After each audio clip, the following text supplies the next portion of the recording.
आज हम पढ़ेंगे एमएस वर्ड की होम टैब के बारे में, जिसमें कुछ ग्रुप्स हैं: क्लिपबोर्ड, फॉन्ट, पैराग्राफ, स्टाइल और एडिटिंग। जिसमें हम पहले करते हैं क्लिपबोर्ड कट। जिस वर्ड को आप कट करके कहीं और पेस्ट करना चाहते हो, उस वर्ड को आप पहले सिलेक्ट कीजिए। जैसे कि मैंने ये वर्ड्स सिलेक्ट कर लिए हैं। सिलेक्ट करने के बाद कट पे क्लिक कीजिए। जहाँ भी आप इस वर्ड को पेस्ट करना चाहते हैं, वहाँ आप अपना कर्सर लेके जाइए और पेस्ट पे क्लिक कर दीजिए, जैसे कि मैंने अभी किया है। उसके बाद है कॉपी। कॉपी किसी लाइन को या किसी वर्ड को आप कहीं कॉपी करना चाहते हैं, तो उस वर्ड को पहले आप सिलेक्ट कीजिए। जैसे कि मैंने इस रो को सिलेक्ट किया है। सिलेक्ट करने के बाद आप कॉपी पे क्लिक कीजिए। जहाँ भी इस लाइन को आप पेस्ट करना चाहते हैं, वहाँ अपना कर्सर लेके जाइए और पेस्ट पे क्लिक कर दीजिए। उसके बाद है फॉर्मेट प्रिंटिंग। ये आपको तब समझ आएगा जब आपको फॉन्ट ग्रुप यूज़ करना आता हो, इसलिए हम पहले करेंगे फॉन्ट ग्रुप, उसके बाद में मैं आपको बताऊंगी फॉर्मेट प्रिंटिंग। क्लिपबोर्ड में हमारा हो चुका है कट, कॉपी और पेस्ट। अब हम आगे करते हैं फॉन्ट ग्रुप। फॉन्ट ग्रुप में फॉन्ट स्टार्टिंग में। फॉन्ट में क्या है, जैसे कि आप फॉन्ट का डिज़ाइन चेंज करना चाहते हो, तो आप यहाँ से फॉन्ट डिज़ाइन चेंज कर सकते हो। उसके बाद है फॉन्ट साइज़। फॉन्ट साइज़ में क्या है कि आप फॉन्ट के साइज़ को कम व ज़्यादा कर सकते हो। आप जो भी फॉन्ट का साइज़ रखना चाहते हो, आप वो फॉन्ट का साइज़ रख सकते हो। उसके बाद है ग्रो फॉन्ट और श्रिंक फॉन्ट। ये भी आपके फॉन्ट को कम व ज़्यादा साइज में करने के लिए यूज़ करता है। ग्रो फॉन्ट आप फॉन्ट साइज को बढ़ाएगा और श्रिंक फॉन्ट आपके फॉन्ट के साइज को घटाएगा। आप यहाँ भी यूज़ कर सकते हो और यहाँ से भी आप फॉन्ट को बड़ा व छोटा कर सकते हो। उसके बाद है बोल्ड। बोल्ड क्या है, जैसे कि आप किसी वर्ड को बोल्ड करना चाहते हो, उसे थोड़ा डार्क करना चाहते हो, तो आप उसे सिलेक्ट करो पहले। जैसे कि मैंने ये वर्ड सिलेक्ट कर लिए हैं। जैसे ही हम बोल्ड पे क्लिक करेंगे, ये थोड़े से डार्क हो गए हैं। उसी तरीके से अगर हम अगले पैराग्राफ के वर्ड्स बोल्ड कर दें, जैसे कि मैंने ये बोल्ड कर दिए हैं, हम हेडिंग भी बना सकते हैं। या हम जैसे कि मैंने इन्हें हेडिंग बना दिया है। उसके बाद में है इटैलिक। इटैलिक क्या है, जैसे कि आपके ये वर्ड्स हैं, इन्हें थोड़ा से ये तिरछा कर देता है। ये वर्ड्स पे कुछ इफेक्ट पड़ रहा है, आप देखिएगा। जैसे ही हम अनसेलेक्ट इटैलिक को, तो ये सीधे हो जाते हैं वर्ड्स, और जैसे ही हम इटैलिक पे क्लिक करेंगे, ये थोड़े से तिरछे हो जाते हैं वर्ड। तो ये इटैलिक इसलिए यूज होता है, हम वर्ड्स की शेप को थोड़ा सा तिरछा करना चाहते हो तो हम इटैलिक का यूज करेंगे। उसके बाद है अंडरलाइन। अंडरलाइन में भी आपके कुछ डिजाइन, आप जो डिजाइन चूज करना चाहते हो आप चूज कर सकते हो। जैसे कि मैंने ये ले लिया। ओके, आप किसी वर्ड के नीचे अंडरलाइन लगाना चाहते हो तो आप ये लगा सकते हो। इसके बाद है स्ट्रिक थ्रो। स्ट्रिक थ्रो क्या होता है, जैसे कि हमने कोई डॉक्यूमेंट तैयार किया, उस डॉक्यूमेंट में कुछ करेक्शन निकालनी हो, तो हम उसे मार्क कैसे करेंगे, इसलिए हम किसका यूज करेंगे, स्ट्रिक थ्रो का। जैसे कि मैं ये वर्ड सेलेक्ट कर रही हूँ, और जैसे स्ट्रिक थ्रो पे हम क्लिक करेंगे, वर्ड्स में एक रो खिंच जाएगी। वर्ड्स में हम करेक्शन निकाल देंगे। जैसे हम स्ट्रिक थ्रो कर देंगे, तो ये यहाँ क्रॉस लाइन आ जाएगी इसमें, जिससे कि ये क्या पता चलेगा, ये हमारी करेक्शन है। हम करेक्शन को चेक करने के लिए हम स्ट्रिक थ्रो का यूज करते हैं। उसके बाद में सबस्क्रिप्ट और सुपर सबस्क्रिप्ट। सबस्क्रिप्ट तो क्या है, जैसे कि आपने H2O लिखा है। H2O में क्या होता है कि 2 उसके नीचे की साइड में लिखा होता है H2O में, तो हमें ये 2 इसके H के नीचे की साइड में लिखना है। तो हम क्या करेंगे, 2 को सिलेक्ट करेंगे और सबस्क्रिप्ट पे क्लिक करेंगे, तो ये 2 H के नीचे साइड में आ जाएगा। सुपर सबस्क्रिप्ट में क्या होता है, जैसे कि किसी वर्ड या किसी के ऊपर हम पावर लगाना चाहते हैं, जैसे अपने 2 की पावर 2 कर देते हैं,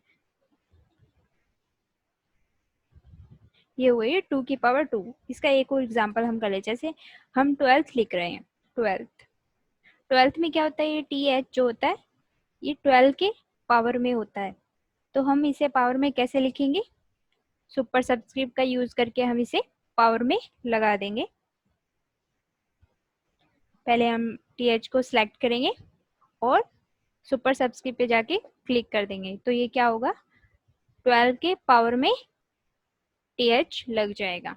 उसके बाद है चेंज केस।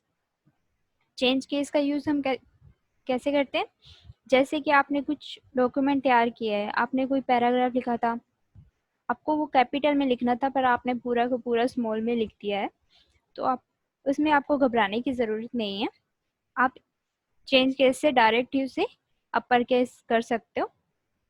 जैसे कि ये पैराग्राफ जो है इसे मुझे कैपिटल में लिखना था और मैंने गलती से स्मॉल में लिख दिया है, तो मैं इसे कैपिटल कैसे करूँगी, हम जाएंगे चेंज केस पे। जैसे ही हम चेंज केस पे जाएंगे, इसमें 5 ऑप्शन है जिसमें एक है अपर केस। जैसे ही हम अपर केस पे क्लिक करेंगे तो देखिए ये पैराग्राफ पूरा अपर केस में लिखा गया है। आप डायरेक्ट यहाँ से अपर केस में लिख सकते हो। और इसी पैराग्राफ को या किसी और पैराग्राफ को आप स्मॉल में लिखना चाहते हो तो आप क्या करोगे, लोअर केस पे क्लिक कर दोगे, तो ये देखिए पूरा का पूरा पैराग्राफ स्मॉल लेटर्स में लिखा हुआ है। उसी तरीके से सेंटेंस केस,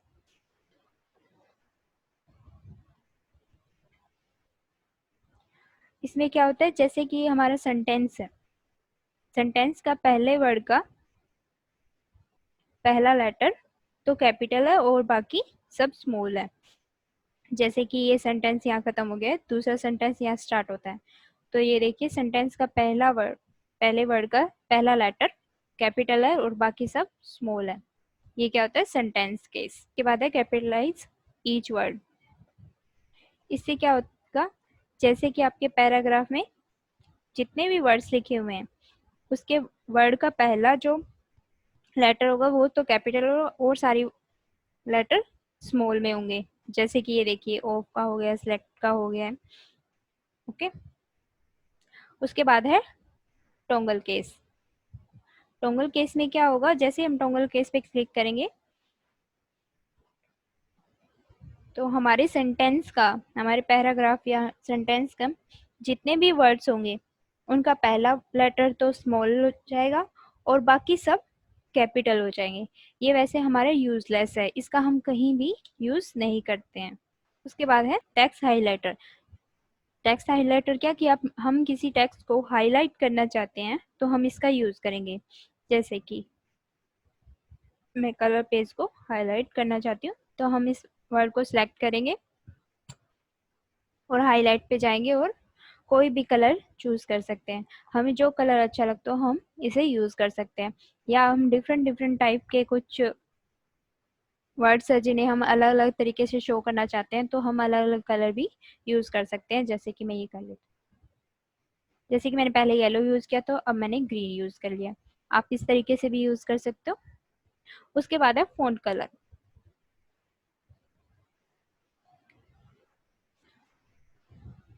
फॉन्ट कलर में क्या है कि अभी जो फॉन्ट है इन सब का कलर क्या, ब्लैक। आप फॉन्ट का कलर चेंज करना चाहते हो तो जिन जिन फॉन्ट का आप कलर चेंज करना चाहते हो फॉन्ट को सिलेक्ट कीजिए और फॉन्ट पे जाके आप जो कलर लेना चाहते हो आप यूज कर सकते हो। जैसे कि मैंने इसका रेड यूज किया। उसके बाद दूसरे पैराग्राफ का मैंने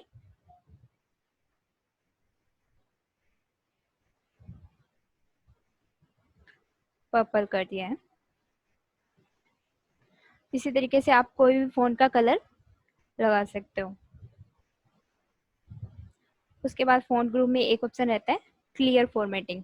आपने इस पैराग्राफ पे जो जो फॉर्मेटिंग लगाई है आप उस फॉर्मेटिंग को हटाना चाहते हो तो क्या करोगे, उस पैराग्राफ को आप सिलेक्ट करोगे और क्लियर फॉर्मेटिंग पे जाके क्लिक कर दोगे, तो इस पैराग्राफ पे जो जो फॉर्मेटिंग लगी हुई थी जैसे कि इसका साइज, इसका डिज़ाइन, बोल्ड, इटैलिक, अंडरलाइन, जो भी इस पे फॉर्मेटिंग लगी हुई थी वो सारी हट चुकी है। उसके बाद हम करते हैं फॉर्मेट प्रिंटिंग का यूज़। उसके लिए हमें क्या करना होगा, किसी वर्ड या किसी लाइन या किसी पैराग्राफ पे फॉर्मेट फॉन्ट ग्रुप का यूज़ करना होगा।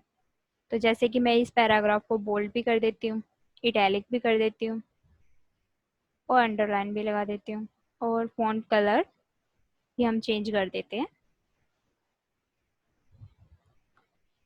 और फॉन्ट का साइज बढ़ा देते हैं थोड़ा। मान लीजिए आपको ये जो फॉर्मेटिंग इस पैराग्राफ पे लगी हुई है, वही सेम फॉर्मेटिंग आपको किसी और पैराग्राफ में भी यूज़ करनी है। तो आप क्या करोगे, इसमें से आप चाहे कुछ वर्ड ही सिलेक्ट कर लीजिए, चाहे पूरा पैराग्राफ सिलेक्ट कर लीजिए, जैसे कि मैं अभी कर रही हूँ। मैंने ये सिलेक्ट कर लिया है और फॉर्मेट प्रिंटर पे जाके क्लिक कर दिया। मान लीजिए हमें इस पैराग्राफ पे सेम यही फॉर्मेटिंग लगानी है, तो हमने ये वर्ड सेलेक्ट किए और फॉर्मेट प्रिंटर पे क्लिक कर दिया है। तो अब ये देखिए आपके कर्सर का भी शेप चेंज हो गया है, ब्रश की तरह दिखाई दे रहा है।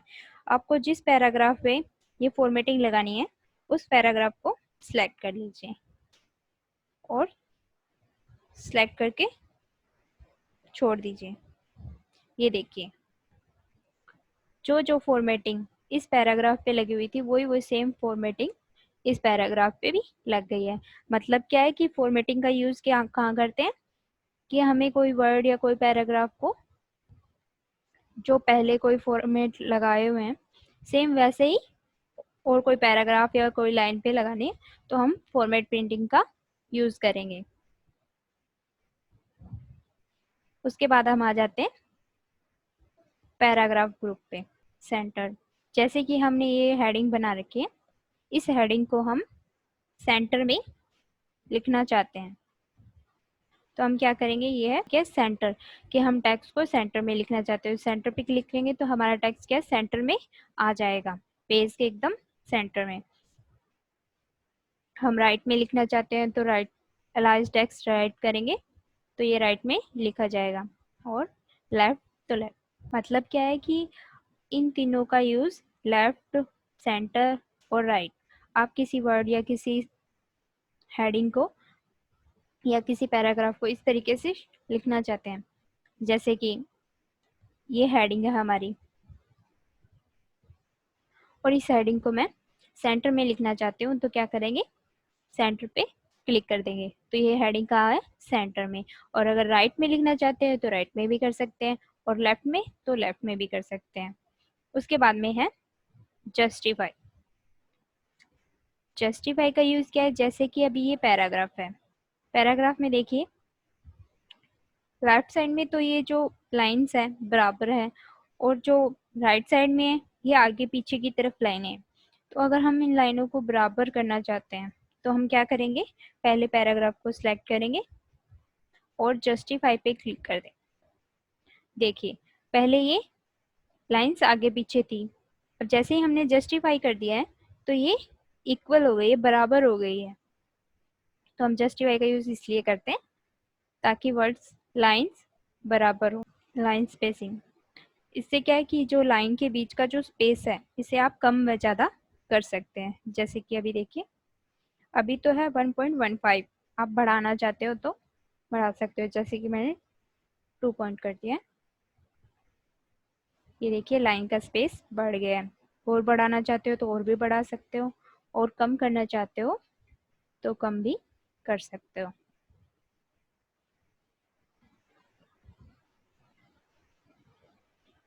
उसके बाद है शेडिंग, कि आप पैराग्राफ के में शेडिंग लगाना चाहते हैं। जैसे कि आप कोई कलर चूज करें, आप जो कलर यूज़ करना चाहते हो आप यूज कर सकते हो। जैसे कि मैंने इस पैराग्राफ पे ये शेडिंग लगा दी है, और कोई और पैराग्राफ पे आप कुछ और लगाना चाहते हो तो भी आप लगा सकते हो, जैसे कि मैंने इसमें ये लगा दिया। उसके बाद है बॉर्डर। बॉर्डर क्या है कि जैसे कि आप किसी वर्ड के चारों ओर या लेफ्ट राइट टॉप बॉटम कहीं आप बॉर्डर लगाना चाहते हो तो आप बॉर्डर का यूज़ करोगे। जैसे कि आपको टॉप में इस लाइन के टॉप में बॉर्डर लगानी है। तो आप क्या करोगे, टॉप पे क्लिक कर दोगे तो ये देखिए इस लाइन के ऊपर की साइड में एक बॉर्डर आ गई है। अगर आप इसे नहीं यूज करना चाहते तो नॉन बॉर्डर का ऑप्शन भी है, आप क्लिक कर दोगे तो बॉर्डर नहीं रहेगी। अगर आप इसके चारों ओर बॉर्डर लगाना चाहते हो तो इसमें ऑल बॉर्डर का ऑप्शन है, आप ऑल बॉर्डर करोगे तो इसके चारों ओर बॉर्डर आ जाएगी। आप ये बॉर्डर हटा भी सकते हैं और लेफ्ट राइट टॉप बॉटम अलग अलग भी यूज कर सकते हो, और ऑल बॉर्डर करना है तो ऑल बॉर्डर भी कर सकते हो। उसके बाद हम आ जाते हैं बुल्स पे। बुल्स क्या है, जैसे कि आप कोई नोट्स बना रहे हो तो आप अलग अलग तरह के सिंबल्स लगा देते हो कई बार। तो जो बुल्ट आप इसमें यूज करना चाहते हो आप बुल्ट वो सिलेक्ट कीजिए, जैसे कि मैं अभी ये कर रही हूँ, और आप कुछ भी लिखेंगे तो देखिए ये बुल्ट्स आती जा रही है। जैसे जैसे आप एंटर करोगे ये आगे आगे बुल्ट्स लगती जाएगी, और जब आप डबल क्लिक कर दोगे तो ये बुल्ट्स हट जाएगी। और आप बुल्ट्स चेंज करना चाहते हो तो आप चेंज भी कर सकते हो, इन्हें सिलेक्ट कीजिए और बुल्ट चेंज करना चाहते हैं तो चेंज भी कर सकते हैं। नंबरिंग में क्या है कि आप नंबर लगाना चाहते हो, जैसे कि अभी आ गया 1 2 3 4 5 6, ठीक है। इस तरीके से आप नंबरिंग यूज़ करना चाहते हो या अल्फ़ाबेट यूज़ करना चाहते हो, आप जो यूज़ करना चाहते हो वो आप सिलेक्ट कीजिए और आप यूज़ कर सकते हो। जैसे अभी बुल्स यूज़ की थी, एंटर करते जाओगे तो ये आगे आगे अपने आप अल्फ़ाबेट बढ़ती जाएगी। मल्टीपल लिस्ट में क्या, ये तो सीधे थे डायरेक्ट, जैसे कि आप न्यूमेरिक लगा रहे हो अल्फ़ाबेट जो भी है। इसमें क्या है, जैसे कि हम क्वेश्चंस बनाते हैं मल्टीपल लिस्ट यूज़ करते हैं कि एक नंबर के अंदर भी हम कुछ पॉइंट्स बनाना चाहते हैं, तो ये क्या होगी, मल्टीपल लिस्ट हो गई। जैसे कि अभी मैंने 1 लिखा है, 1 में मैंने कुछ लिख दिया, जैसे जैसे कि मैंने RICIT लिख दिया। अब RICIT के कुछ पॉइंट्स हैं, मैं वो पॉइंट्स लिखना चाहती हूँ। जैसे ही एंटर करूँगी तो अभी तो 2 आ रहा है, पर हमें RICIT के अंदर कुछ पॉइंट्स लिखने हैं तो हमें क्या करना होगा, मल्टीपल लिस्ट का यूज़ करेंगे। जैसे ही हम मल्टीपल लिस्ट पे जाएंगे तो यहाँ पे है change list level, change list level, तो हम सेकंड लेवल यूज़ कर रहे हैं अल्फ़ाबेट का। जैसे ही हम अल्फ़ाबेट पे क्लिक करेंगे तो ये देखिए फर्स्ट लेवल तो क्या है 1, ठीक है, और सेकंड लेवल क्या आ गया, अल्फ़ाबेट, ठीक है। जैसे कि अब RICIT में कुछ लिखना चाहती हूँ, कुछ पॉइंट्स। अब देखिए हम एंटर करते जा रहे हैं तो ये सेकंड लेवल ही आता जा रहा है, तो हम सेकंड लेवल से बाहर कैसे आए, तो उसके लिए हम क्या करेंगे, जैसे कि अभी G आ रहा है तो आप यहाँ पे एक बार और क्लिक कर दीजिए, यहीं पे एंटर प्रेस कर दीजिए। ये देखिए वापस आप फर्स्ट लेवल में आ गए, और सेकंड लेवल में आप कुछ जो भी आप लिखना चाहते हो वो आप लिखिए, और उसके बाद में फिर आप वापस सेकंड लेवल में जाना चाहते हो, अभी तो आप फर्स्ट लेवल में हो, अब सेकंड लेवल में जाने के लिए आपको वापस मल्टीपल लिस्ट पे जाना होगा, और उसके बाद में है चेंज लिस्ट लेवल, और फिर से आप लेवल चेंज कर लीजिए, और इसके अंदर आप जो आप मैटर लिखना चाहते हो वो आप लिख सकते हो। ये हो गई आपकी multiple level list. Decrease indent और इंक्रीज इंडेंट, इसका क्या यूज होता है, जैसे कि आप वर्ड्स को थोड़ा लेफ्ट राइट करना चाहते हो, जैसे कि मैंने अभी इसे राइट की तरफ कर दिया और लेफ्ट की तरफ कर दिया, तो आप इसे लेफ्ट से राइट की तरफ मार्जिन बढ़ाना या घटाना चाहते हो तो आप इसका यूज कर सकते हो। वर्ड्स की थोड़ी सी पोजीशन को चेंज करना चाहते हो तो आप इसका यूज करोगे। उसके बाद में है शॉर्ट,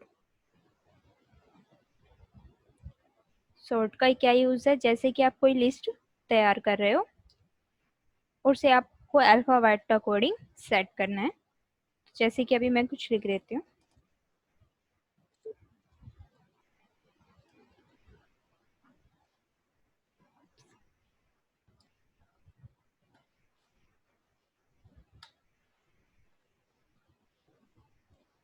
जैसे कि मैंने ये लिख दिया है।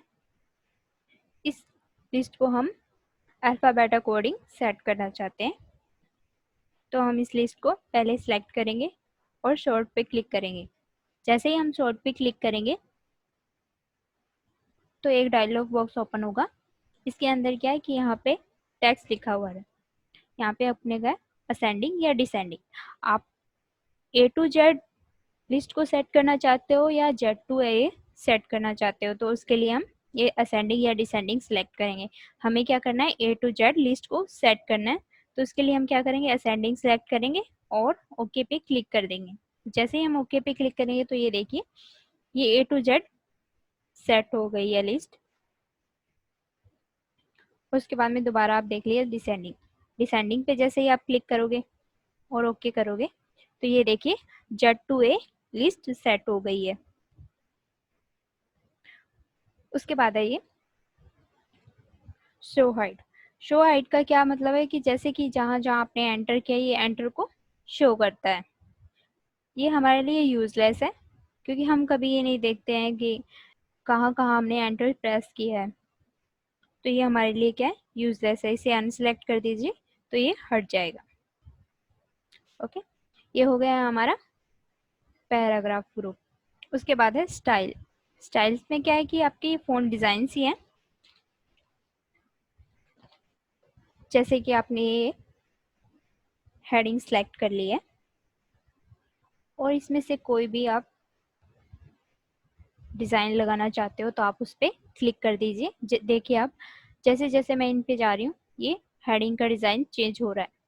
ये आपको बता रहा है किस तरीके की हेडिंग है ये। आप जो हेडिंग लेना चाहते हो आप वो हेडिंग यूज़ कर सकते हो, जैसे कि मैंने अभी इस पर क्लिक कर दिया है।